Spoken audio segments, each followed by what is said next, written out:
put this like this here. Like big hole here and then one here. Yeah, like then kind of leading into the woods, like footprint. You know, yeah. I'm a tall guy, so Yeah. like that makes sense. I don't know. I don't know. I know there are holes that we have like groundhogs out here too. You know. That'd be a big groundhog to leave that footprint. Yeah, they're pretty healthy out here. No doubt about that. It's okay. I don't know. I'm worried, man. It really, you don't have to worry. Andy's a little paranoid about this, you know. It's just, just don't let this rub off on you. All right. This is a typical Bigfoot path that we'll have around here. Now, you know, a skeptic may say it's a groundhog. I've heard that. Right. I'm sure you've heard that. Heard that. But you know where the groundhogs live, in the ground, right? Now these aren't holes. These are like impact spots. You know, if it was a groundhog hole, there'd be a hole. You know, that's not the case. This is like a clear path. And is it any coincidence that it's not far from his path into the woods? And the broken trees. Tell you, it's all right in this area. Man, I don't know. Do you still have that pocket knife? This is sketchy. Yeah, I got my pocket knife. I'm about to get it out. We may need that. Just be prepared. All right. Okay. Entertaining this, but Lyle, what are some of the claims that you're hearing that people are talking about? I mean, I think that they mentioned like a bunch of different kinds of noises, but one that stood out to me is this like whooping noises.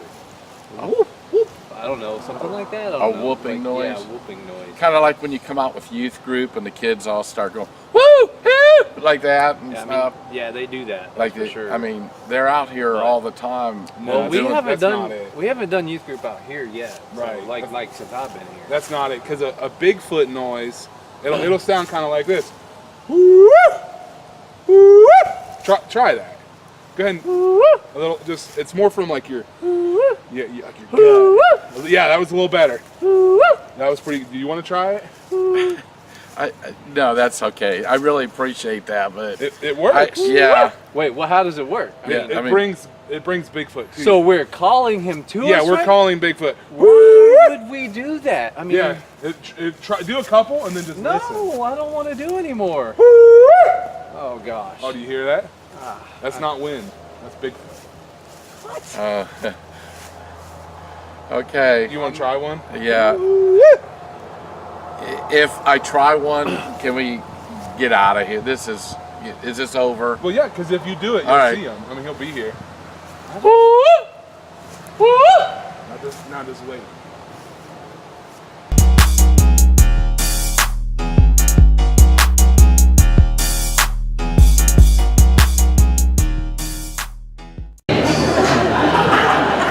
It is amazing what I can get Ken to do.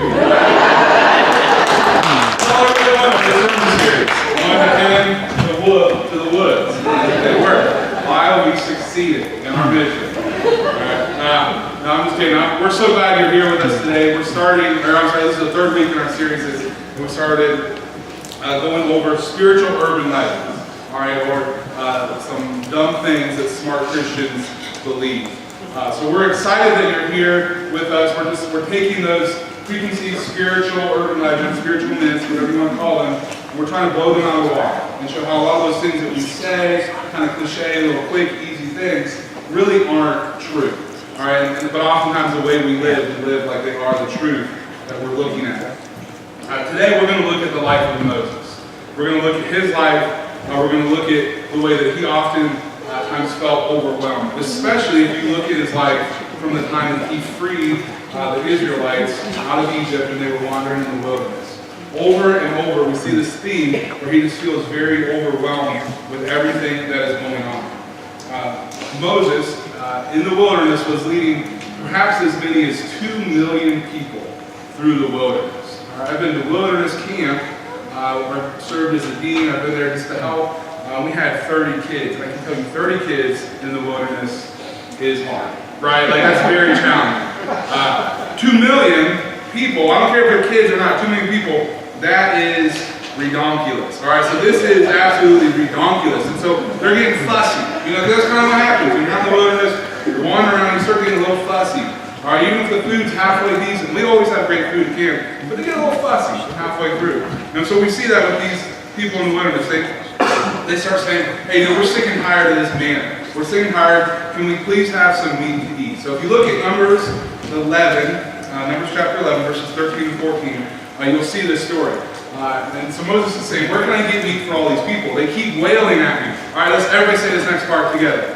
Give us meat to eat. Let's do it one more time. Come on, you gotta do better than that. All right? I've seen you guys order at restaurants. You know how to order meat. All right, here we go. So here we go. Ready? Give us meat to eat. I just want to hear everybody say that. That's always so cool. All right? But that's what they're doing. They're fussy. They're in the wilderness. They're frustrated. You know what they have isn't good enough. They want something better. So they're saying, give us meat to eat. And then in the next verse, you can hear the frustration in Moses' voice. He's annoyed. He's frustrated. He's overwhelmed. And so he says, I cannot carry all these people's burden by myself. The burden is too heavy for me. The burden is too heavy for me.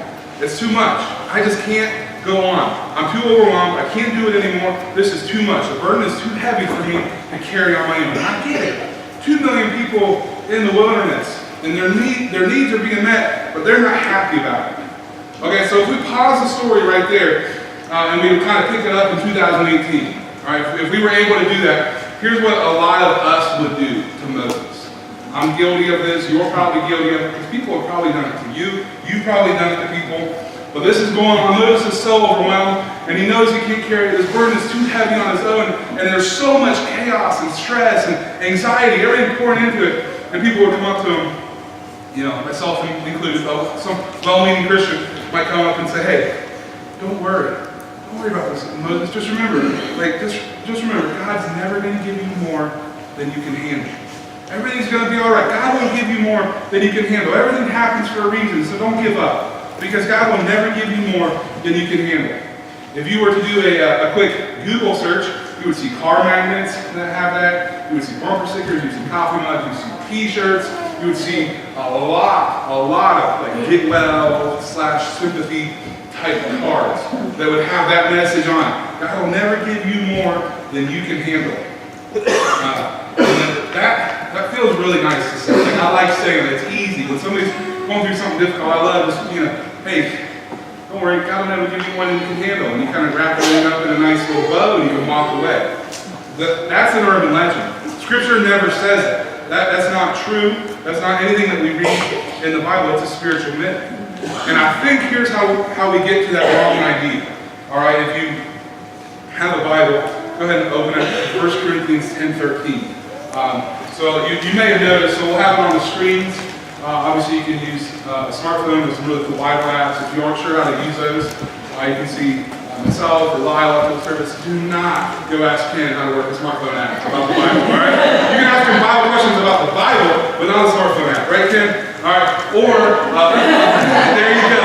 He's got papers falling out and everything, right? See, that wouldn't happen to me, right? Like, here's my Bible, no papers falling out, all right? But you can also, there's Bibles under the chairs in front of you. There's like 2 per row. So if you don't have a Bible, you need a Bible, take one of those, use it. Really important though that we see some of this stuff. And so here's how I think we get this false idea that God will never give you more than you can handle. Is a lot of people are trying to quote this verse right here. All right, they're trying to quote this, and they miss it by like that much. All right, that's about how far you miss it. But if you are going to study the Bible, you're going to live your life trying to follow God's word, missing it by that much is a pretty big deal, right? Like that's a pretty significant impact. And so what this verse says is that no temptation has seized you except what is common to man. And God is faithful and will not let you be tempted beyond what you can bear.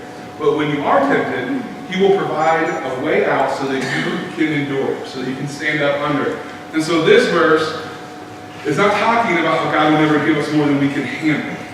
It's saying that you will never be tempted beyond more than what you can handle. Because when you are tempted, God will provide a way out. You see the difference? Like one, we're talking about burdens, an overwhelming feeling that comes with that, the troubles in life. This one is talking about temptation, all right, that you'll never be tempted beyond what you can handle. So that no matter what Satan throws your way, trying to destroy your life, you'll always know when it comes to temptation, God's provided a way out. That's an amazing promise that we have. So what we should do instead of saying, hey, God will never give you more than you can handle, is when somebody's getting ready to sin, don't you love when you say, catch them right in the act? It's like, oh, they're getting ready to sin, I know it. I caught them, you're getting ready to lie to me, and you should say, hey, God's never going to let you tempt it beyond what you can bear. So you don't have to sin, you don't have to do it. You can say that. That's what we should say, not God will never give you more than you can handle. You can say God is faithful. He's providing a way out of this temptation. You don't have to follow through with that sin. He's provided a way out. The truth is, though, when we talk about the burdens in our life, God will give us more than we can handle. He will allow more to happen in our life than we can completely handle on our own. I call it the gift of too much. When you've got too much going on, you got too many things happening, it truly is the gift of too much. He's doing this because it teaches us to depend on something other than ourselves. It's teaching us to depend on Him and His strength. Because here's the issue that you run into. If you believe this urban legend, if God will never give you more than you can handle, what you're kind of doing is you're kind of elevating yourself up to the same level or maybe even above God. Because you're saying, you know what, all I have to do is pull up my bootstraps and get at it. I can do this on my own. I have so much more ability, so much strength. I can do it all on my own, with my own strength, my own wisdom. The reality is, we will have more than we can handle on our own. And God is teaching us to depend on His strength. You may hear it said, God will allow you to bend, but He'll never let you break. In fact, that's a really common slogan out there now. God will allow you to bend, but He'll never allow you to break. All right? But then how many songs do we sing about coming to Jesus broken at His feet? How many scriptures do we read where the most amazing thing that happened because somebody was broken? And they came to Jesus, they came to God after they were broken. So you can't say God will never let you break. We'll break, and we're going to be put back together so much better than we started because we're tapping into His love and His strength. All right, so we're looking at Moses here, and he kind of gets this like little bit of like desperation. All right, so that phrase, God will never give you more than you can handle. I got on my phone and I went to my Twitter app. All right, it's a different world than Twitter. It's a very different world out there. All right, but I searched that phrase, God will never give you more than you can handle. And it was amazing to read through the people who had said that, either as part of their tweet or hashtag or whatever. And some of them were like, kind of saying this, like, yeah, you will have more than but so many of them were saying it as like, life is so overwhelming, everything's crazy, but I can do it. I got this. But you could always sense like this little bit of like desperation, this little bit of fear, maybe a little bit of inadequacy, but they're trying to tell themselves like, I should be able to do it all, right? Because I believe that God will give me more than I can handle, so why can't I do it all? But when you read these words of Moses in Numbers 11:15, I think on some level we can probably relate. Whether it's that feeling of inadequacy, where we're feeling like just so overwhelmed, desperate, afraid, because that's exactly what he's hearing here. He's saying this to God. Numbers 11:15. He says, if this is how you're going to treat me, put me to death right now. The translation I'm reading says, if this is how you're going to treat me, please go ahead and kill me. That's about as real as it gets, isn't it? When you're talking to God and you say, you know what? When my life is going right now, I would rather be dead than going through this. And let's keep in mind, he's not battling a life-changing disease. He's not battling enemies breathing down his neck at this point. He's not battling oppression, slavery, any of that sort of stuff. What's he battling? He's battling depression. He's battling this overwhelming fear of what he has to do. And it's so overwhelming, he has so much going on, that here's what he says. If this is how you're going to treat me, God, go ahead and put me to death. Go ahead and kill me right now. He goes on to say, if I found favor in your eyes, do not let me face my own ruin. Verse 16, the Lord said to Moses, bring me 70 of Israel's elders who are known to you as leaders and officials among the people. Have them come to the tent of meeting that they may stand there with you. I will come down and speak with you there, and I will take some of the power of the Spirit that is on you and put it on them. They will share the burden of the people with you so that you will not have to carry it alone. All right, so they'll do what? They're going to help carry the burden of the people. He doesn't have to do it alone. We weren't meant to carry those types of burdens alone. So this idea that God will give you won't give you more than you can handle is a lie, and we can see just how harmful it is. If you've ever struggled with some of those things going on in your head, and the outside, everything looks okay, right? Everything looks okay. And all this is going on in your head, you know just how real that is. The truth is, God will often allow you to have more than you can handle. And He's going to give you the gift of too much. Okay? And here's why I call it a gift, because it teaches us things. You know, it's kind of like, I don't know if as a kid you went through this, but every year for Christmas, I put together just the most amazing Christmas wish list. You know, I had every hot toy that was out. You know, every year I wanted, like, I remember when Segas were first a big deal. Like, I'm that old, okay? Like Sega, no way, you know. So I wanted a Sega, and I wanted a Super Nintendo. I had this huge list. And I thought, man, if I just get a portion of it, it's going to be amazing. But you know what I never put on that list? Underwear. I never put socks on that list, you know? I never put wool sweaters, you know? But every year, what are the 3 things guaranteed that I got? Underwear, socks, sweaters. You know, this is kind of one of those gifts that at the time, maybe we're not really excited about it, but I'll tell you what, in the middle of March, when you're in a hurry to get ready for school, and you see that underwear sitting there folded up in your drawer, you're like, thank you, Mom, for this underwear, right? Exactly what I needed. This is kind of like that. The gift of too much is kind of like one of those things we look at and we're like, really? Really? This is the gift? But it teaches us stuff. It prepares us up. The first thing it does, the first thing the gift of too much does, is it teaches us to put some stuff down. It teaches us to prioritize things in our life. It's kind of like, I don't know, my favorite restaurant when I was a kid was this place in Newark. All right, everything in Licking County is Newark, by the way, in case you don't know. So it's actually, I think, in Heath, in front of the Indian Mall. There's this place called the Smorgasbord. All right, oh yeah, baby, yes. Man, we will give a standing out of that, right? It's the Smorgasbord. It was this amazing, almost heaven-like experience. You'd walk in a typical buffet. I'm not knocking them, all right, but a typical buffet, you got like an island of food here, island of food here. You gotta go from one island to the other. Okay, well, that's cool. You know, whatever. It's endless food. So I'll do it. Smorgasbord, you walk in, and you stand in a little cubby like this size, and the food that you want is on a giant revolving wheel. All right? You just stand there, and the food moves around you. Okay? That is insane. All right? So I would walk in, and you'd stand there, and be like, meatloaf. Look at that meatloaf. It's all the way on the other side, you know. But, Mom, meatloaf. Look at it. Look, it's gonna be delicious. Let's get it. And so you gotta stand there. And you gotta wait. And you're keeping your eye on that meatloaf as it's moving. One spot every time. You just say, oh, come on, baby. I'm watching you. Dad. Stay away from that meatloaf. That's mine. Don't take it.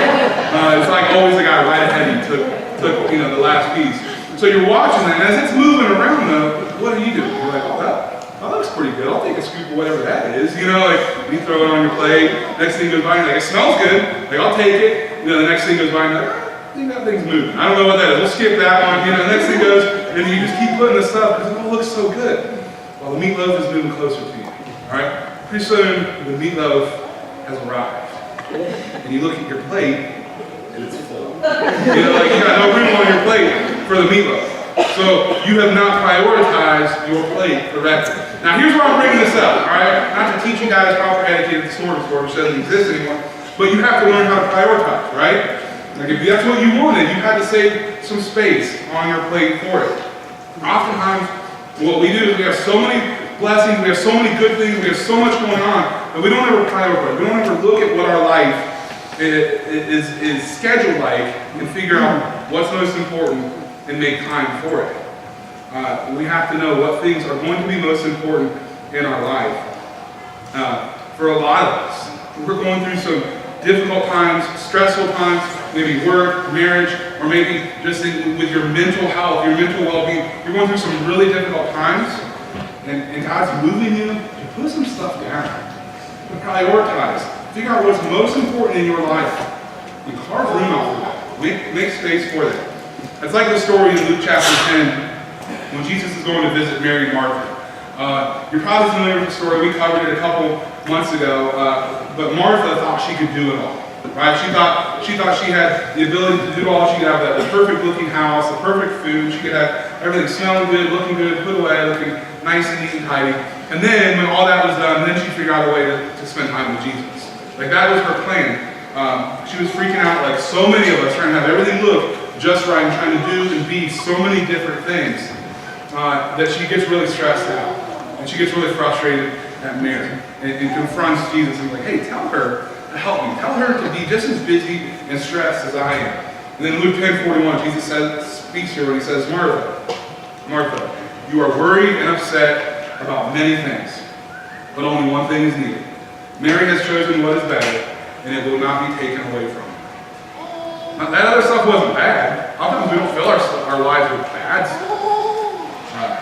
But we need to choose what is bad. The gift of too much, it forces us to prioritize. For Jill and I, we kind of like to think of it as that we have to learn how to say or instead of and. Right? Like I can do this or this, but I can't do that and that. You know, I can be here or there, but I can't be here and there. I can be this or this, but I can't be that and that. It's all about the conjunction. The gift of too much, it forces us to learn how to say or instead of and. You know, one of the things with this gift of too much is it teaches us that just because we can do more doesn't mean we should. Just because we have time in our schedule, just because we have the ability to do something doesn't mean we should. Just because we think God has called us to do it all doesn't mean we have to do it all. If you talk to someone who's 60 years old, you know what they're not going to say? They're not going to be like, you know what, I wish I had just spent so much more time at work, been so much more consumed with everything going on.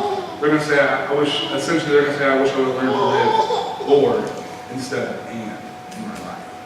And so that's the first thought. It teaches us to put something down. The gift of too much teaches us to put something down. The second thing it does is it teaches us to hand something off. It teaches us to delegate. It teaches us to give something up and to give something away. Moses in Scripture, like many of us, he's feeling overwhelmed. All these people are coming to him all the time. They want advice. They want to settle their disputes. All this is going on. He's trying to give counsel. He's trying to give direction. He's trying to lead all of these people. All with this belief, you know, certainly God will never give me more than I can handle, so I better be able to handle this. I better be able to solve 2 million problems a day. And then he has like a really wise older person speaking to him. And that's what I love. You know, I was at the hospital Thursday night and I was talking to somebody there, and you know, they're like, oh, you know, is your church, you know, is it mostly young people, is it mostly older people? I was like, we have a really nice blend. Like it really is a family. And it's amazing because younger people need the older people. Older people need the younger people because sometimes you need somebody to speak into your life when you're a younger person, but sometimes only an older person can do, that's been through and lived through. Sometimes younger people need to show the older people, like, hey, we can do some crazy, fun, exciting stuff and still be serving God and loving God. And that's what I love about our church family here, is that we get that, we do that. It really is like a family. And so Moses has this older guy speaking in his life. It's actually his father-in-law, Jethro. And in Exodus 18:17, he says, Moses, what you are doing is not good. What you are doing is not good. Not saying like the quality's poor, but the way you're living, the way you're running yourself, the way you're trying to do everything and be everything is not good. It's foolish. He says, you and these people who come to you, you are only going to wear yourselves out. The work is too heavy for you. You can't handle it alone. So then he goes on to give good advice. He says, go find some godly men, some people whose word is good, that they can't be bought. These people, they are people of integrity, and have some oversee thousands of people, have another group under them oversee hundreds, another group oversee 50s, another group oversee 10. In other words, we're going to spread this baby out. We're going to figure out how to do this, but you're not going to be doing it all alone. The gift of too much here, it taught Moses how to delegate. It taught Moses how to give stuff up, how to trust other people. The gift of too much is going to teach us how to hand something off. The problem is, if you're like me, you're too full of pride to do that, right? I don't know how many of you guys, I imagine most of you know, if you're newer to the church, or if you haven't heard, over the summer, I was diagnosed with MS, all right? And one of the things they told me I can't do is I'm not supposed to lift heavy stuff. I'm not supposed to just like overdo it. I'm supposed to lift heavy stuff. Here's the problem though. I'm still really good at it. All right, like I can lift heavy stuff. I'm just not supposed to lift heavy stuff. And my wife can attest. Anybody knows me well. I hate being told I can't do something. Like that is a struggle for me. You say I can't do something, I'm doing it. You know, I'm looking right in the eyes while I do it. You know, like that got me in a lot of trouble as a kid. But you know, I hate being told I can't do something. So.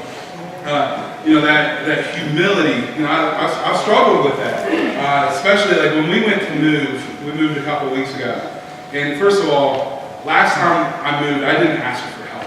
Like I moved stuff pretty much by myself until Ken knew just how crazy I was and he saw me doing it. He stopped by the house and he was like, hey, stop, let's move this stuff together. But like, I don't like asking for help. And so this last time, it was hard for me just to ask for help. And we had so much help. It was incredible. I think we counted, we had 7 different trucks and trailers.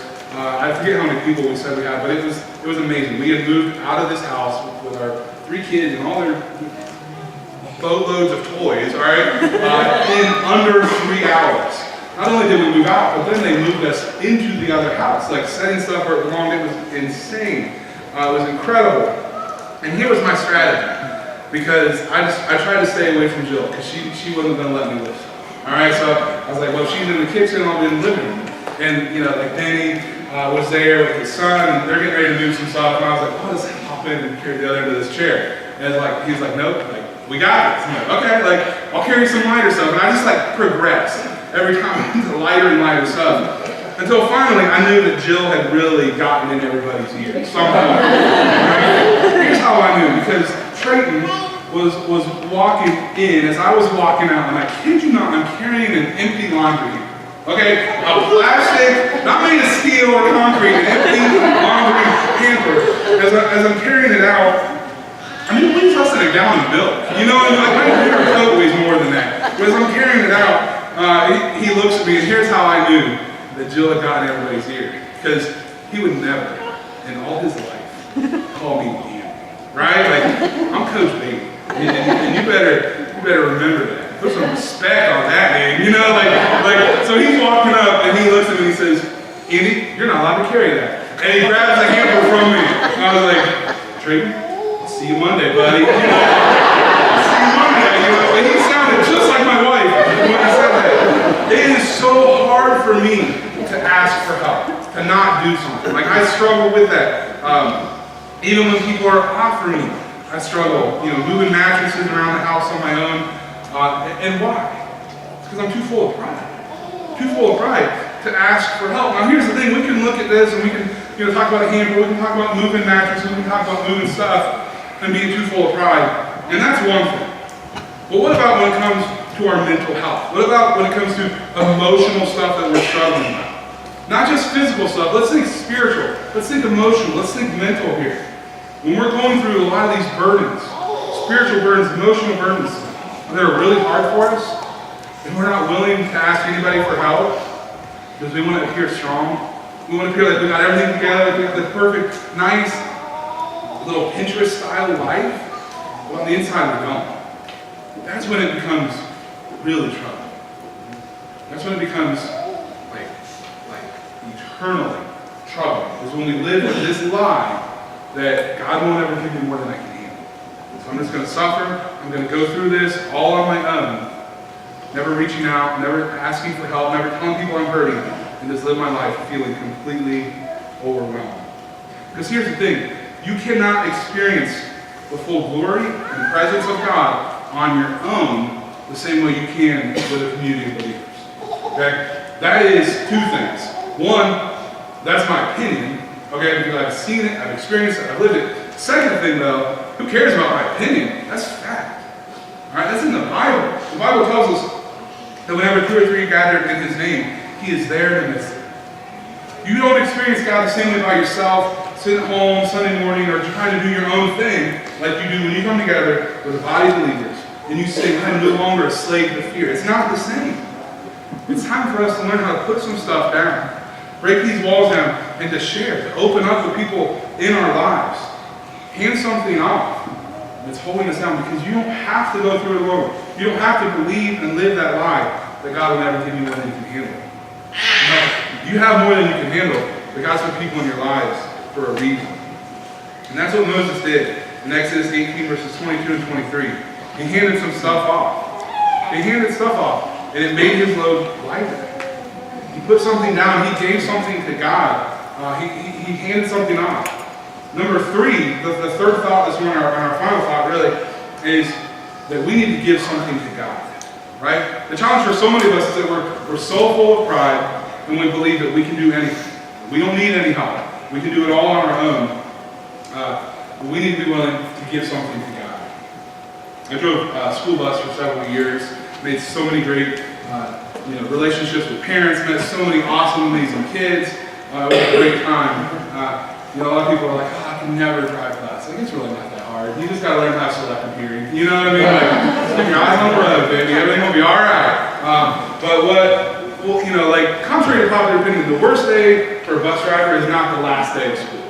Right? Like, by then, you don't really care. You just want to get them. You're like, okay, like everybody's in the bus, they're not hanging out the window, they're not being stupid, let's just go. All right? It's not, the worst day of school for a bus driver is not Christmas party day. They come out to you and they're all tweaking on sugar. But you know what? About halfway through the route, they're all crashing. All right? They're all asleep. You just got to make sure you remember to wake them up when you get home. The worst day of school for a bus driver is the first day of the kindergarten that's coming. Right? Oh, it is. I love kids. I love kindergartners. But man, you pull up to a house and the parents, you can tell they're all nervous. Oh boy, I hope he's gonna be okay. Like, come on, Martha, your kid's gonna run the bus. You know it, all right? And they're like, okay, let's take a picture. They take a picture. Like, oh hey, I'm Andy. I'm a really safe driver. I'll take care of your kid probably as long as they're behaved. They come, they get on the bus, and I'm telling you, something happens the moment you flip that switch to close those doors. That sweet little chubby cheek, hair comb child, it looks like picture perfect. All of a sudden you look back in your mirror, and it's like, where do you get the face paint from? Is that a child cheek? Like, what's going on here? Because that child turns into something you've never seen before. Alright? It is insane, they're crazy. I love them to death, but God has a very special place in heaven for kindergarten teachers. Right? That is some serious stuff happening there.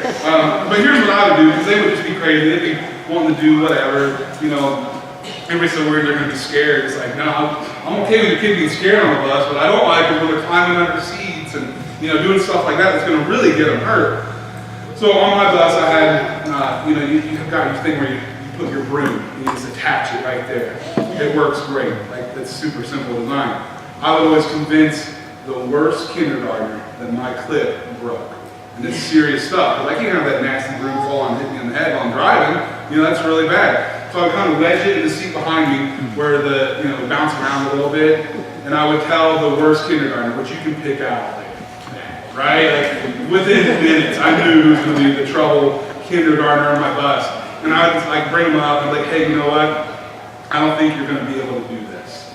I'll probably need a 6th grader to do this, but I might let you try. You look pretty tough. But you probably won't do it. And they're like, oh, I can do it. And I was like, okay, I need you to sit in this seat and I need you to hold on to that broom handle. Don't let it bounce, don't let it move, because we don't want to break the window. I need you to really focus on holding on to that handle. And they would sit there for about 2 weeks in a row. I could get the worst kid on the bus to just sit there and stare at that handle. Because he was so worried it was going to break it, because I would continually remind them, I don't think you can do it. But we want to prove to people that we can, that we're capable of doing it. The reality is, I didn't need him to hold on to that. It was always a him, by the way. Okay? It's always the boys. Sorry, guys. It's always the boys, right? I didn't need him to hold on to that, but he would do it. I want to ask you this question. What are you holding on to right now that you don't need? What are you holding on to that you've been tricked into holding? Because if you let go of it, God will help you carry it. He'll take it for you. When you're holding on to stuff like that, what you're essentially doing is you're believing and you're living that urban legend that leads to a lot of hurt. It leads to a lot of pain. It leads to a lot of bad theology, a lot of twisted type stuff. When you let go of that sort of stuff, you learn to trust God in a much deeper way, a much stronger way, because you're depending not on yourself, but on His strength. Suppose God has allowed you to have more than you can handle. Maybe He's given you the gift of too much. What do? First thing you do is put something down. Second thing you do is you hand something off. You delegate something. And our third point was you give something to God. Psalm chapter 55, verse 22. It tells us that we are to cast our cares on the Lord, and He will sustain us. The Hebrew word there for cast, so cast our cares on the Lord, and He will sustain us. The Hebrew word for cast is shalak. Right? And that means to hurl. That means to cast. That means to throw away with the intention of never seeing it again. That's what that word means. So cast our cares on the Lord, and He will sustain us. So throw away your cares on the Lord, and He will sustain you. Throw yourself away with the intention of never seeing it again. Let God take it because He wants to. Just cast your cares on Him because He cares for you, and He loves you, and He will sustain you. I love the story of the Apostle Paul in the New Testament when he actually had too much. You can read his story in 2 Corinthians 12. But essentially, he had a thorn in his side. Not probably like a literal thorn, because that would be really easy to take out. We don't know what it was. We just know there was something going on. We could debate that forever. That's not the point. The point is, there's something going on in his life, and on 3 separate occasions, he begged God to take it away. Take it away. I can't handle it. It's too much. Please, God, take it away. And in chapter 12, verse 9 of 2 Corinthians, God said to him, my grace is sufficient for you, and my power is made perfect in weakness. My grace is sufficient for you, my power is made perfect in weakness. The power of God is made perfect when you come to the end of your strength, and you are completely weak. Satan wants you to believe that God will give you more than you can handle. It's a lie that he wants us to believe. It's not true. It's an urban legend. It's a spiritual myth. The truth is, God often allows you to have more than you can handle. But just remember, when that happens, that His grace is sufficient, and His power is made perfect in our brokenness, in our weakness, in our innocence. Let's pray.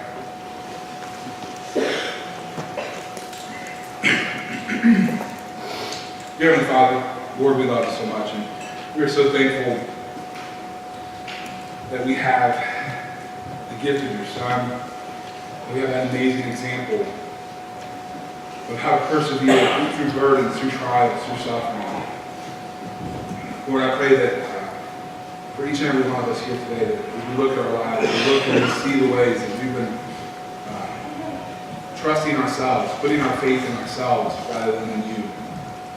Lord, I pray that we're able to move past that. We're able to cast our cares on you with the intention of never seeing them again because of how much we trust you. Lord, we love you, and we're so thankful that we're able to call you Father, and that you chose us, and you desired us, and you wanted to be with us.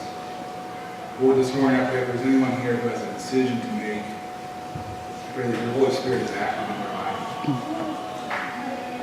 And you convict them, and you comfort them, Lord, that you encourage people, that you challenge people to be. Lord, we just ask for your Holy Spirit to be active and moving among us this morning. It's in His Son's name.